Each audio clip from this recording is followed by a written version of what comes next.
Good morning, students. Today we are going to understand the theory of accounting ratios and analysis. Let's start the theory of accounting ratios and analysis. First of all, introduction.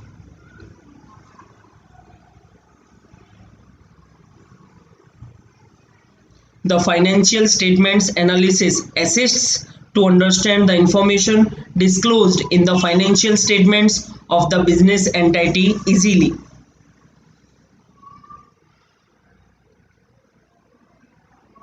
Due to this simplicity, different stakeholders find it very convenient to make their investment decision.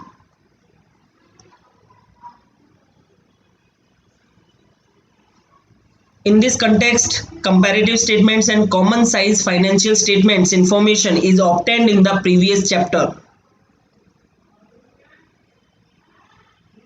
Ratio analysis is included as another tool of financial analysis. Ratio analysis is a traditional and widely used tool. Definition: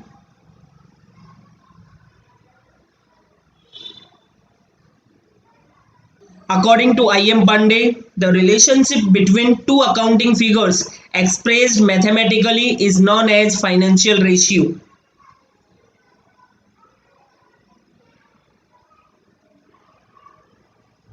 In another way, we can define ratio analysis like that: ratios help to summarize the large quantities of financial data and to make qualitative judgment about firm's financial performance.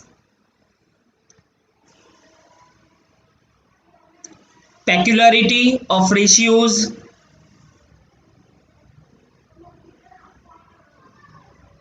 In ratio analysis, comparison is done for useful interpretation of financial statements. An individual ratio does not indicate any favorable or adverse situation.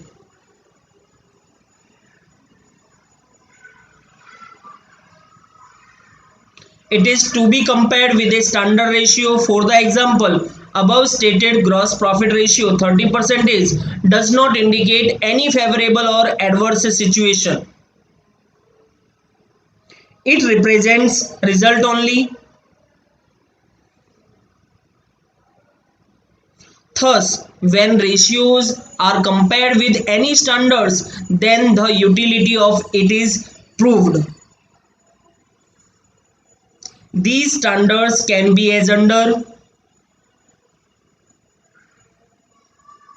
by comparing these standards, the information of good, bad results can be obtained. The following comparisons can be made. First, the comparison with ratios calculated based on past financial statements. Second,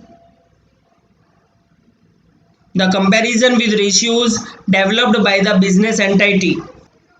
Third, the comparison with ratios of industry. Fourth, the comparison with ratios of competitors. The objectives of ratio analysis. The objectives of ratio explain its significance.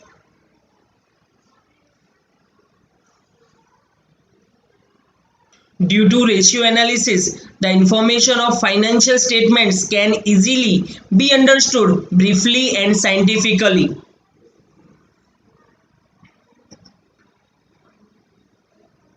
Ratio analysis is useful to different users of financial statements to make their decisions.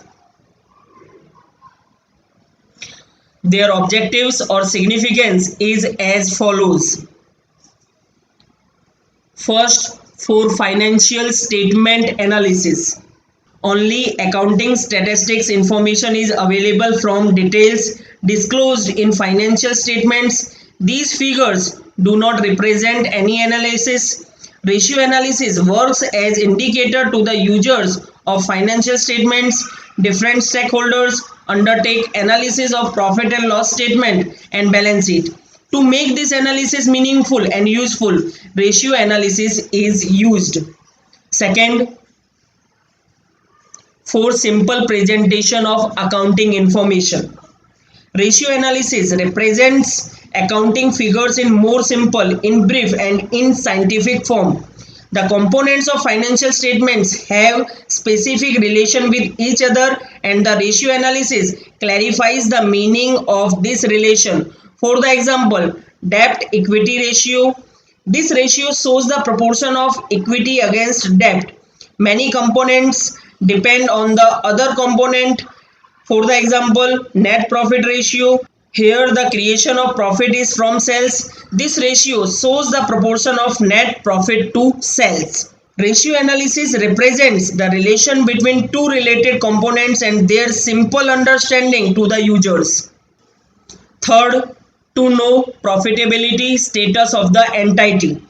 The basic objective of a business is to earn profit. In accounting, the profitability of the business can be measured by applying the ratio analysis in different forms, where gross profit ratio, net profit ratio, return on capital employed, rate of return on equity share capital, etc. are included here.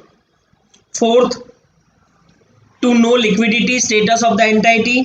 The liquidity ratio explains the capacity to meet short-term liabilities of the entity. From the liquidity, short-term solvency of the business can be measured, where current ratio, liquid ratio, etc. are included.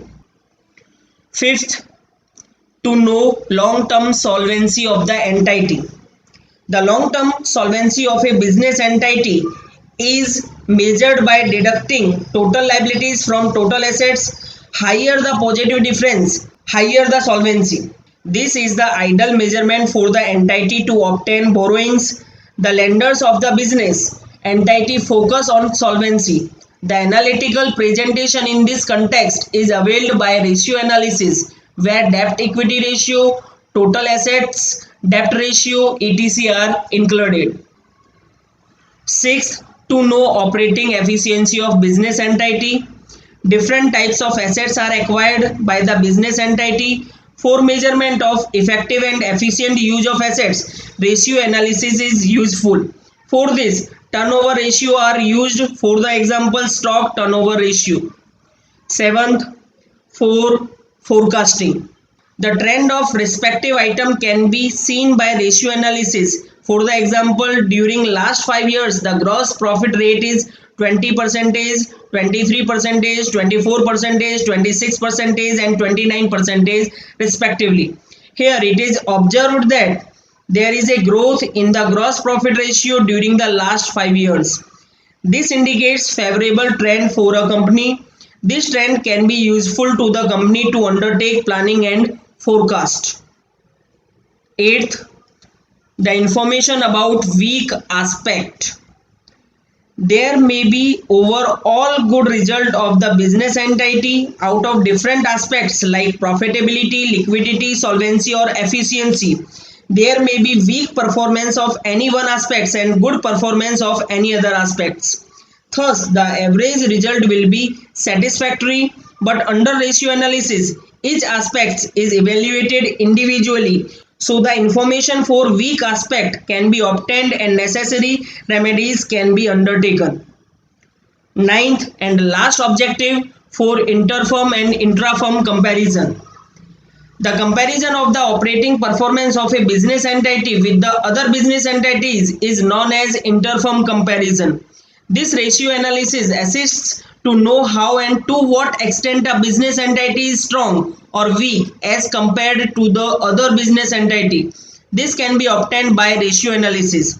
When the comparison among different divisions of a business entity is done, it is known as intrafirm comparison.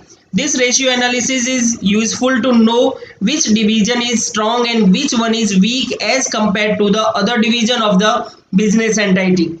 Ratio analysis is used for different objectives. The uses of ratio analysis explain its significance.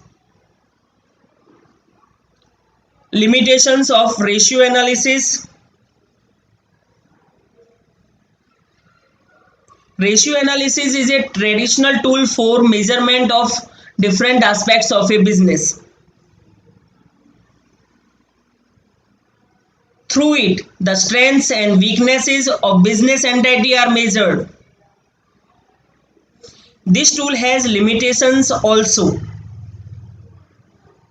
They are discussed as under. First, dependent on results of financial statements. Under ratio analysis, the evaluation of different aspects is done on the basis of information of financial statements. The success of this analysis is based on information disclosed in the financial statements. If true and fair information is not disclosed by the financial statements, the analysis would also present incorrect picture. Second, absence of standard ratios. Any individual ratio does not provide any analysis or interpretation. The use of ratio can be established only when the standard ratios are available for comparison. If standard ratios are not determined, the computed ratios become useless. Thus, the absence of standard ratios show uselessness of ratio analysis. Third, influence of price changes. The base of ratio analysis is financial statements. Financial statements are prepared with historical information. In historical information, the effect of inflation is not considered. Thus, price changes are not considered in ratio analysis also. This is also a limitation. Fourth, avoidance of qualitative factors. Ratio analysis is a method of quantitative analysis. Ratio analysis is purely based on quantitative information, but the qualitative aspects for measurement of operating results like honesty, loyalty, tempo, which are strongly associated with employees or officers or management, are ignored. These factors also have influence on the operation of the business entity. Fifth and last limitation, difficulty in comparison. When two business entities follow different accounting policies, the information obtained by ratio analysis becomes useless. For the example, the use of different methods like depreciation or stock valuation by two business entities. In these circumstances, the use of ratio analysis does not become useful. Classification of ratios. The classification of ratios can be done into two categories. First one is traditional classification and second one is functional classification. First, traditional classification. The computation of accounting ratios is done on the basis of financial statements. In these statements, trading account, profit and loss account and balance sheet are included. Now in the company form, income statement and balance sheet are prepared. Income statement is known as profit and loss statement. As per traditional classification, first, ratios of trading account and profit and loss account.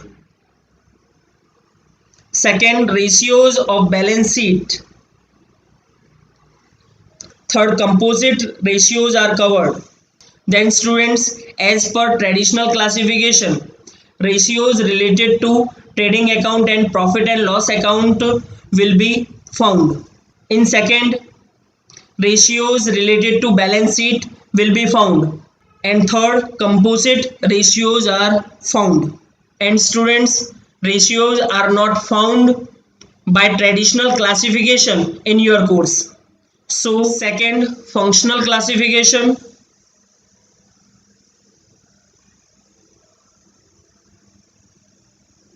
To measure financial health or to acquire information about different aspects of accounting of business entity, ratio analysis is used. These aspects include first, profitability, second, liquidity, third, solvency, fourth, efficiency. Then students, ratios are found by functional classification in your course. Then I will mention the formula related to functional classification. Then let's start. We are going to understand the formulas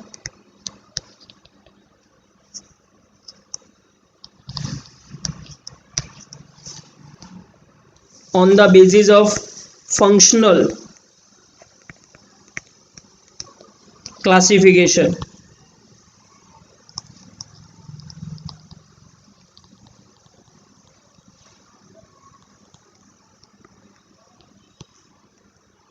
In that, first, on the basis of profitability. Profitability ratios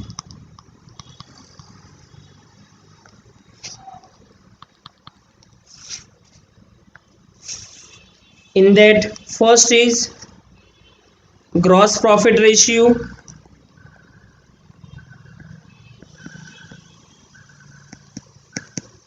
equals to gross profit divided by net sales multiply by 100.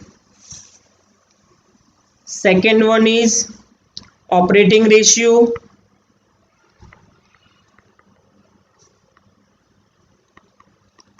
equals to cost of goods sold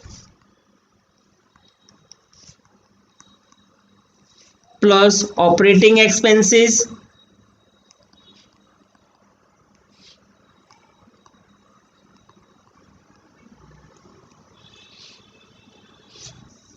divided by net sales multiply by 100. Then not operating expenses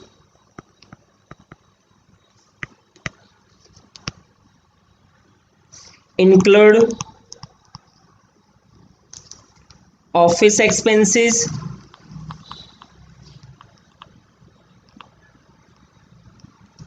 or administrative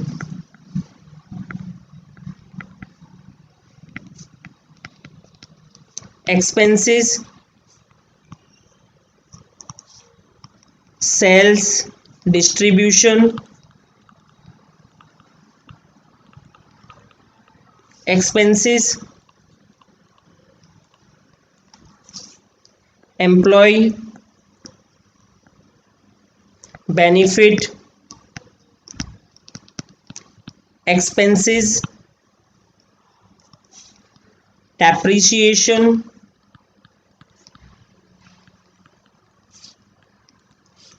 amount written off, etc. Then how to find cost of goods sold? Then formula for the cost of goods sold: cost of goods sold equals to sales minus gross profit. Then we can say that this sale will be net sales, or cost of goods sold can be find this way also: opening stock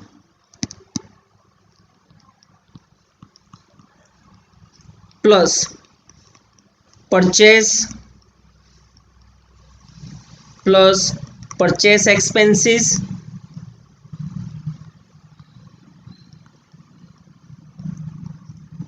then total minus closing stock.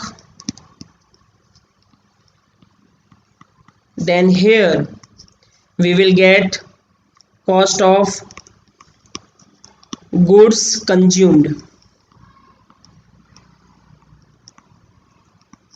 plus wages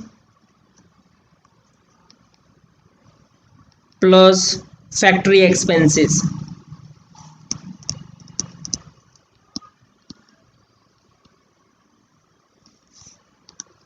Then we will get cost of goods sold. Then students, if there in the sum wages and factory expenses are not given, then this one will be the cost of goods sold. Next ratio in profitability ratios, third, operating profit ratio equals to operating profit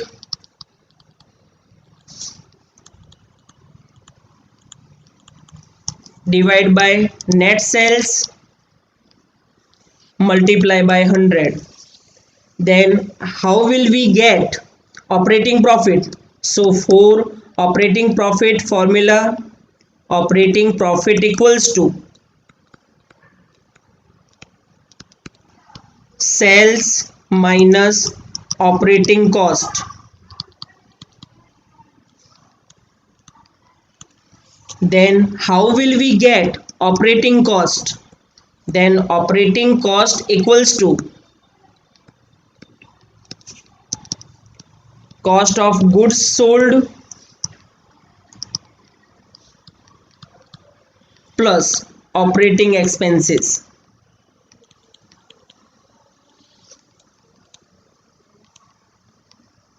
And how will we get operating expenses? We discussed before in note. Then fourth, net profit ratio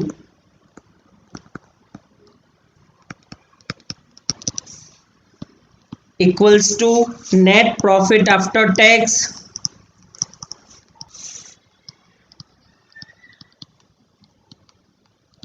divided by net sales multiply by 100.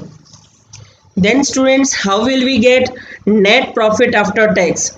You have understood in previous chapter in profit loss statement how will we get profit after tax. Same way we have to prepare here profit loss statement to find out profit after tax. Particulars, not number,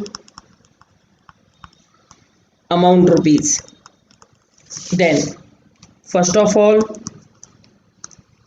sales will be taken.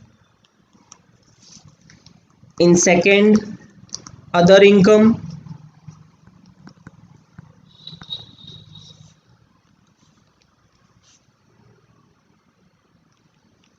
And third, total income. First plus second. In fourth, we will find expenses,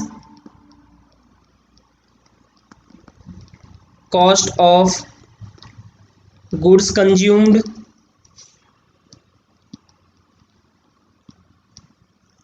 or net purchase.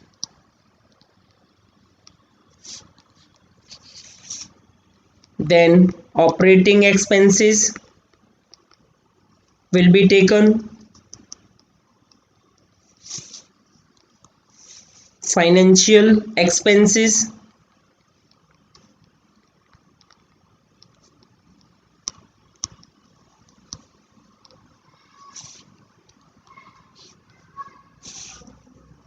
sales and distribution expenses,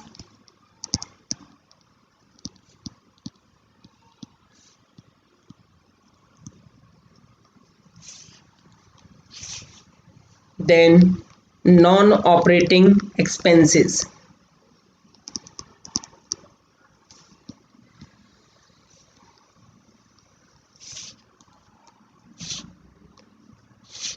then total expense we will get here.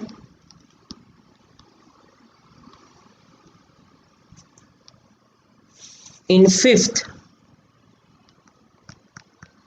we will find profit before tax.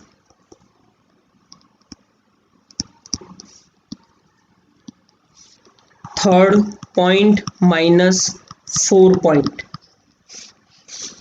Then here we will get profit before tax. In sixth, less income tax. The rate is given in the sum. Then profit after tax.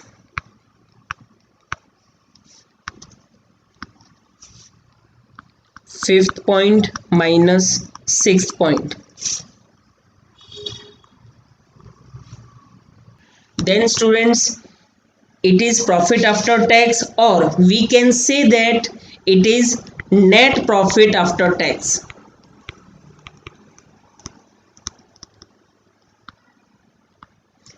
Both are the same thing. Then second classification of ratios according to liquidity ratios.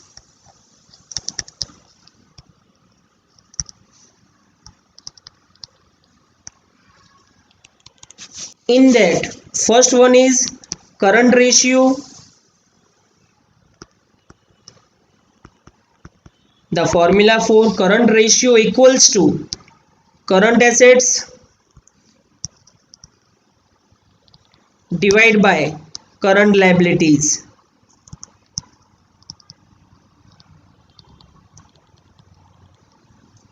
Second one is liquid ratio equals to liquid assets divided by current liabilities.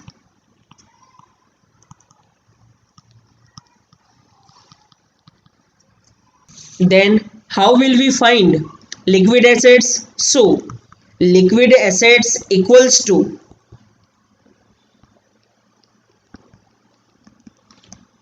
current assets minus stock plus expenses paid in advance. Third main heading is solvency ratios.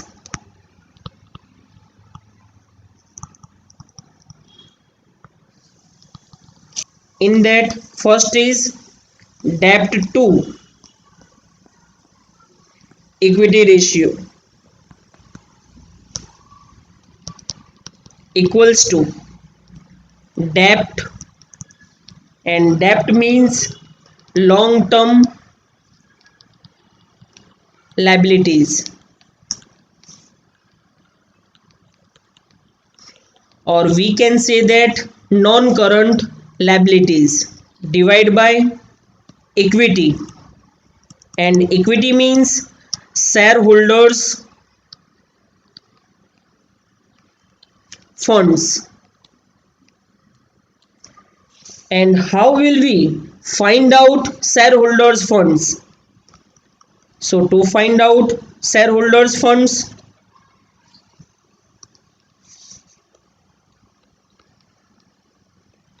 the formula will be shareholders funds equals to equity share capital plus preference share capital plus reserve and surplus, or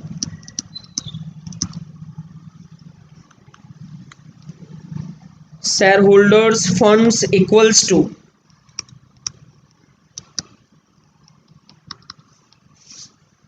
total assets minus total liabilities.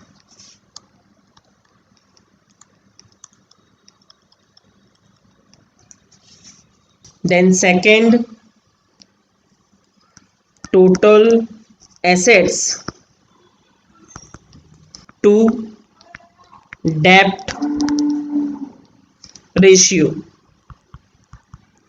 equals to total assets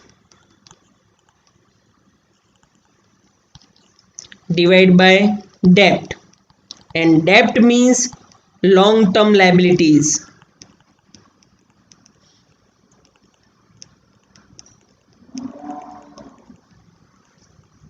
Third one is proprietary ratio equals to owners funds divided by total assets. And how will we find out owners funds? Then owners funds equals to shareholders funds.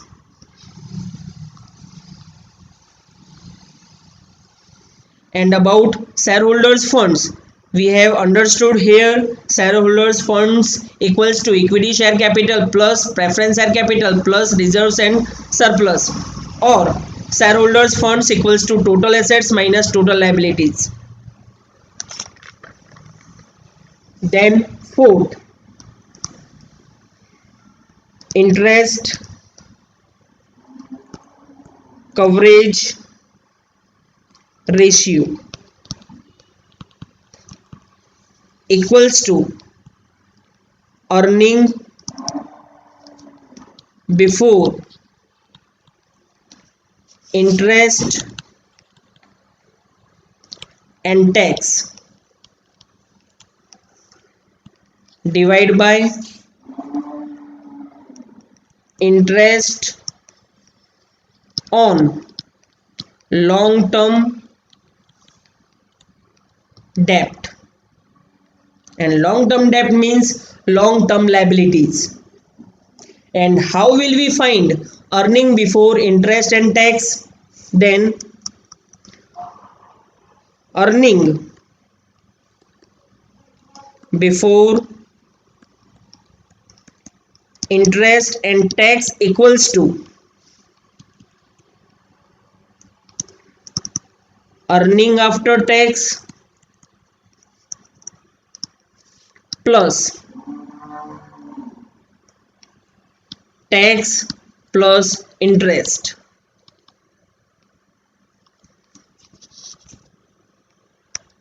Then fourth and last classification, efficiency or activity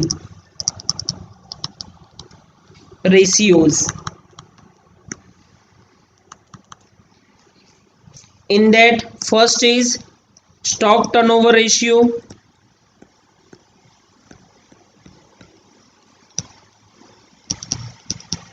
equals to cost of goods sold divided by average stock. And how will we find out cost of goods sold? We have understood in first classification profitability ratios. So how will we find out average stock? We will understand here average stock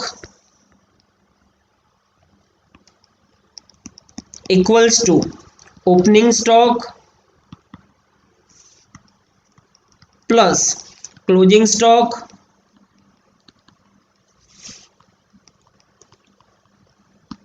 divided by 2. Then second, working capital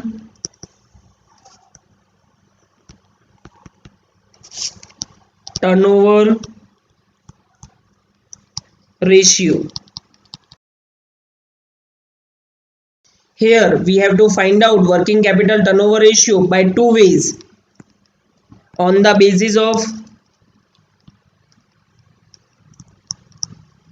sales,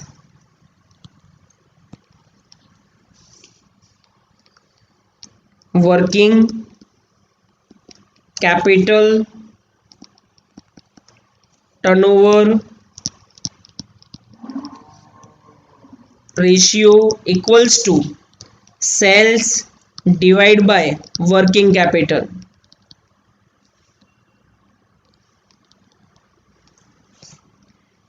And on the basis of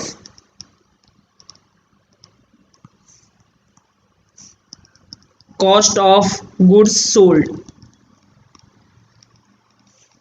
then working capital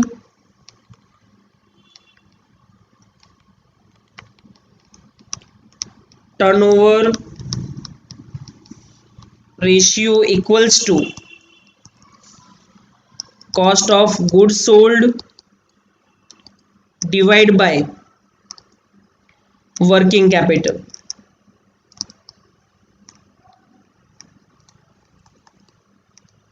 And how will we find out working capital? So the formula for working capital equals to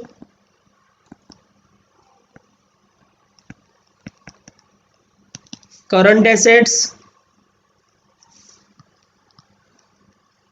minus current liabilities.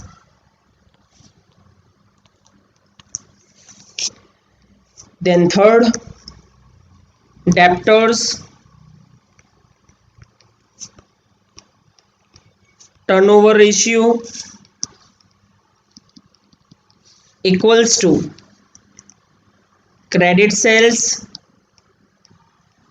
divided by average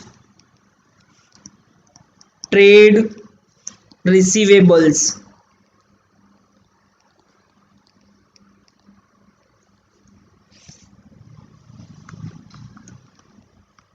Trade receivables means equals to debtors plus bills receivable.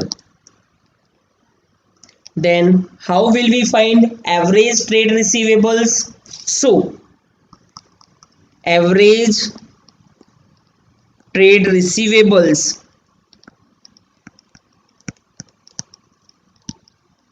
equals to opening trade receivables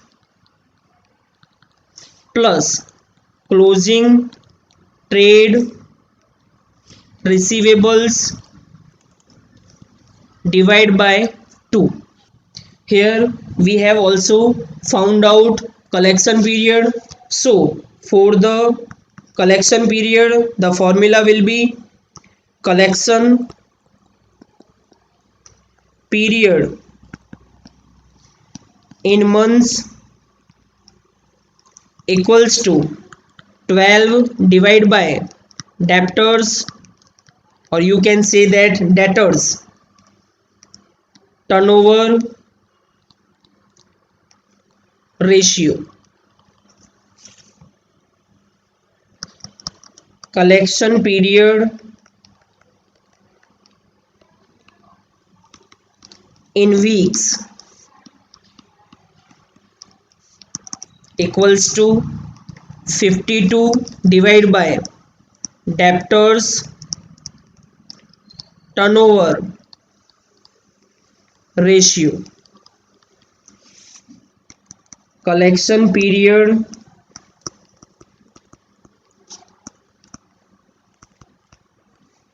in days equals to 365 divided by debtors turnover ratio. Then fourth,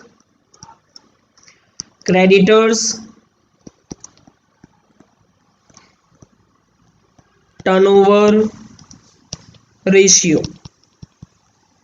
equals to credit purchase divide by average trade payables, and trade payables means trade payables equals to creditors plus bills payable. And how will we find out average trade payables? So average trade payables equals to opening trade payables plus closing trade payables divide by 2.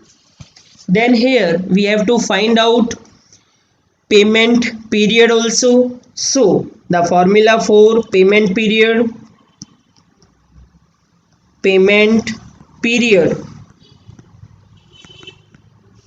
in months equals to 12 divided by creditors turnover ratio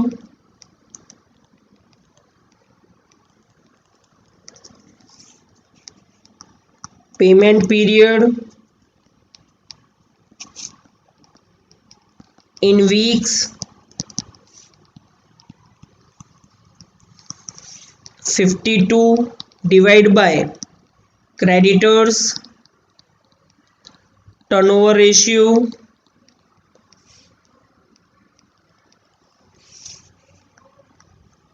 payment period in days 365 divided by creditors turnover ratio.